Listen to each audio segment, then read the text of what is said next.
इस हुकूमत के एजेंडा आइटम सिर्फ 5 हैं।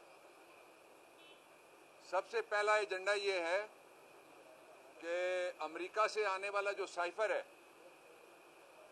और उस साइफर के अंदर लिखा हुआ था कि एक इम्पोर्टेड गवर्नमेंट की जरूरत है पाकिस्तान के अंदर, वो अपने मालिकों के बूट चाटना पड़े, दरवाजे चाटना पड़े, गैरत नीलाम करनी पड़े, कौमी इज्जत का सौदा करना पड़े, वो हर काम के लिए तैयार हैं। उसके बहुत सारे सबूत आपके सामने हैं। और सबसे बड़े सबूत पहला ये है कि जब आज़ाद जम्मू और कश्मीर के इलेक्शन में जाके तकरीरें करते थे तो अपने आप को कहते थे कि हमारा ताल्लुक इस खित्ते से है। उस खित्ते की आज़ादी के लिए क्यों नहीं मुहिम चलाते? बात तो करो, अक़वाम मुत्तहिदा में कोई नई करारदाद तो लेके जाओ। और कुछ नहीं कर सकते तो तुम्हारा ट्विटर अकाउंट जो पाकिस्तान के खिलाफ जहर उगरता रहता था और है तरीके से, उसको तो एक्टिवेट करके कश्मीर की बात करो। एक दूसरा ये है कि जो मुसलमानों की दिल आज़ारी, सारी दुनिया के मुसलमानों की दिल आज़ारी मुसलसल मोदी और उसकी हिंदुत्वा की गवर्नमेंट कर रही है, उसके ऊपर इनकी खामोशी कमाल की है। जब आप ऑपोजिशन में होते हैं तो मजम्मत कर सकते हैं, जब आप इंपोर्टेड हो या एक्सपोर्टेड हो, बड़ा भाई एक्सपोर्टेड है, ये इंपोर्टेड, तुम इक्तदार में होते हो जब भी, तो बगैर कौमी असेंबली में जाए, बगैर अवाम में रेफरेंडम कराए, बगैर कौम को एतमाद में लिए तुमने कहा कि कोई बात नहीं, पुलवामा भी भूल गए हम, और कोई बात नहीं, जो सीज जालिमाना लगी हुई है वो भी हम भूल गए। तो इसलिए हम इंडिया में एक ट्रेड मिनिस्टर लगा रहे हैं। बैरून मुल्क जितने भी इसके दौरे हुए हैं, उन दौरों में जितने भी साथ थे, उनकी भूख दूर करने के अलावा और सरकारी खर्चे पे अपने मफरूर बेटे को साथ बिठाने के अलावा उनका कोई फायदा हुआ है तो मुझे कोई कौम में से उठ के बता दे क्या फायदा हुआ है? कुछ नहीं हुआ। इस नुक्ता नजर से जो एक दोस्त मुल्क का दौरा तुर्की का था, उसके लिए आधे आधे सफ़े के इश्तिहार दिए गए। उन इश्तिहारों के हवाले से पाकिस्तान तहरीक इंसाफ ने अपने कैपिटल के प्रेसिडेंट अली अवान साहब के जरिए से रिट पिटीशन दायर की, उसकी अभी समाअत हुई है।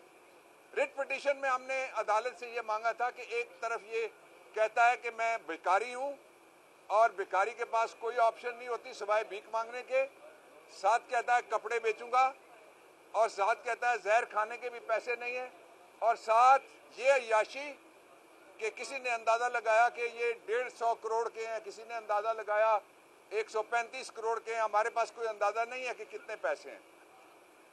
ये सारे पैसे उसको शर्म और हया करनी चाहिए। 2 मुकदमों में इससे पैसे सुप्रीम कोर्ट ऑफ पाकिस्तान ने पहले वापस लिए हुए हैं, और इसको वो पैसे खुद अदा करने चाहिए। ये कहता है कि इस वक्त जहर खाने के पैसे नहीं है। तुम्हारे पास अगर शर्म खाने के पैसे हों तो वो सारे के सारे लंदन में ले जाते हो। शर्म खाओ, लंदन वाले पैसे वापस ले आओ और लंदन वाली जायदादें वापस ले आओ। मकसूद चपड़ासी के जरिए अपने आप को बचाने की कोशिश ना करो, मुकदमा चलने दो। मनी लॉन्ड्रिंग वाला तो ठीक फैसला आ सकता है। आज जो हेयरिंग हुई है उसके अंदर Fazil chief justice Islamabad high court ने कहा है कि वो इस मसले का तदारुक करेंगे, और यही हमारी प्रेयर है और यही वो मकसद है जिसके लिए पाकिस्तान तहरीक इंसाफ ने अली अवान साहब के जरिए से ये रिट पिटीशन यहाँ पे डाली थी कि आइंदा कोई इस तरह की हरकत ना कर सके। और हम और दूसरे जितने भी फोरम है मुतल्लिका, उनके ऊपर भी ये आवाज़ उठाते रहेंगे कि जहाँ ये तस्वीर लगाएगा पैसे अपने घर से दे, जहाँ ये अपनी इश्तिहारबाजी करेगा पैसे अपने लंदन से वापस ला के दे, जहाँ ये अपने आप को पेश करेगा किसी कलर्ड पिक्चर में या ब्लैक एंड व्हाइट में, वहाँ बेटे से कहे कि जो छुपाए हुए पैसे हैं लंदन में वो वापस ले आओ और वहाँ से ये खर्च करे। आखिरी बात मैं ये कहना चाहता हूँ कि कल की जो कोर कमेटी है उसमें बड़े अहम फैसले हुए हैं, और उन फैसलों में से 2 मैं आपके साथ शेयर करता हूँ। पहला फैसला ये है कि इम्पोर्टेड हुकूमत को किसी कीमत पे भी नहीं बैठने देंगे। इंशाअल्लाह अज़ीज़ इसकी उल्टी गिनती शुरू हो गई है। दूसरा फैसला ये है कि किसी को गलतफहमी नहीं होनी चाहिए। हमने सुप्रीम कोर्ट ऑफ पाकिस्तान की जजमेंट की रोशनी में पहले भी पुरअमन एहतजाज किया था हमारा इंतखाबी निशान बल्ला है। हमने सोचा अगर बल्ले लेके निकल आए लाखों लोग जो इमरान खान साहब के साथ यहाँ आए थे, और ये मैं नहीं कह रहा, जब सुप्रीम कोर्ट ऑफ पाकिस्तान में बहस हो रही थी, हुकूमत ने कहा कि ये जो ग्राउंड मांगते हैं उसमें 15, 20, 25 हजार लोग आते हैं, इनके साथ तो लाखों लोग हैं। ये हुकूमत ने कहा, मैंने नहीं कहा था, हालांकि मैं पीटीआई को रिप्रेजेंट कर रहा था।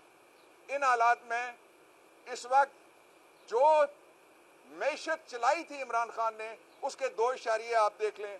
एक, आप किसी जगह से हौजरी की इंडस्ट्री से पूछ लें, और दूसरा जो बंद मिलें थी जितनी, खास तौर पे फैसलाबाद में, कराची साइट में और पूरे मुल्क में वो चली थी, इन्होंने, लोगों का कहना है, बड़े बाखबर लोग कह रहे हैं कि जो बिजली की लोड शेडिंग है उसकी वजह, गैस की लोड शेडिंग है, उसकी वजह यह है कि ये कौम की एनर्जी अपने दोस्तों के इंडस्ट्रियल यूनिट्स को और अपने यूनिट्स को दे रहे हैं, इसलिए ये कमी पेश आई है।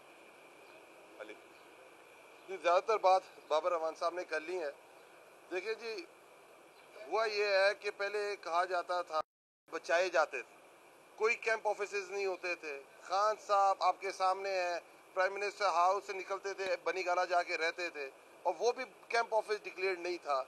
आपके सामने जब से ये हुकूमत आई, पहले 5 कैंप ऑफिसेज बनाए गए, और उसके बाद जो बाबर रहमान साहब ने बात की कि रोज हमें बताया जाता है, एक कहता है मैं अपने कपड़े बेच के लोगों का आटा पूरा करूंगा, कभी कहा जाता है कि जहर खाने के पैसे नहीं है, कभी कहा जाता है कि बेगर्स आर नॉट चूजर्स। इस तरह की बातें सारा दिन कौम को बताई जाती हैं।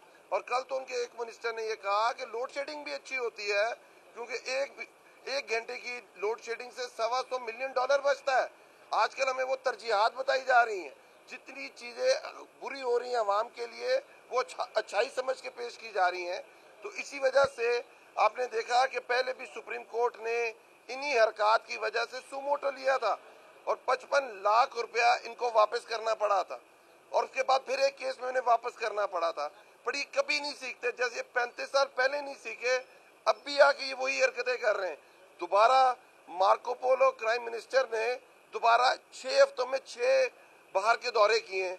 अगर आप उनके इनपुट ले लें कि आपको उसका हासिल वसूल क्या हुआ है, तो 0/0 है। और वापस आके, अब तो पहले आते थे वापसी पे आके इश्तिहारात लगते थे, अब जाने के ऊपर इश्तिहारात शुरू हो गए हुए। तो ये एक्सचेकर का पैसा है, और इमरान खान साहब की ये जिंदगी का असूल है कि जो लोगों का पैसा है, टैक्स पेयर की मनी का पैसा है, वो लोगों के ऊपर लगना चाहिए। और आप अपने आप को खादमे आला कहते हैं, आप कभी अपने आप को, आपकी जो हरकत है वो बादशाह आला वाली हैं, तो आपने अपने आप को बेहतर करना है। अगर नहीं करेंगे, तहरीक इंसाफ खड़ी है और हर जगह रुकावट बनेगी जहां टैक्स पेयर का पैसा गलत जगह पे लगेगा। बहुत बहुत शुक्रिया।